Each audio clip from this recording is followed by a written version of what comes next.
होनो गोनां जायाखै। आं गोजोननाय मोनदों बेफोरबायदि जानांगौ माबा सायख'नायफोरा थाइसेबो रावनोबो रां होनो गोनां जायाखै। आंनि बे साख्रि मोननायनि थाखाय बा आं सायख'जानायनि थाखाय आं बिटिआर सरकारखौ जोबोर साबायखर बावनो सानदों बा जोबोर साबायखर बिटिआर सरकारनिसिम खुलुमबाय।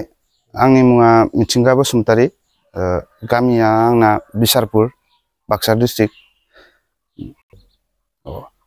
थांनाय 2023 मायथाइनि 23 एप्रिलाव आं बे बिटिसि स्पेसियेल टेटखौ होनाय जादोंमोन। बेवहाय आङो उथ्रिसार जानो हादोंमोन 150निफ्राय 99 नम्बर मोननानै 99 मोननानै।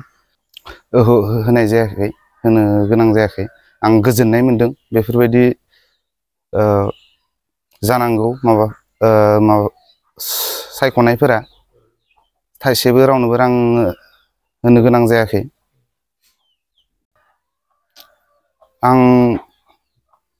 आंनि बे साख्रि मोननायनि थाखाय बा आं सायख'जानायनि थाखाय आं बिटिआर सरकारखौ जोबोर साबायखर बावनो सानदों बा जोबोर साबायखर बिटिआर सरकारनिसिम। मानो होनब्ला जोंफोर बेफोरबायदि फैसा थाखा होनानै साख्रि लानो हानाय न'खरनिफ्राय नंखाया आरो हाखायाबो। बिनि थाखायनो आंनि गोसो गोरबोनिफ्राय गोजोननाय मोनदों आरो।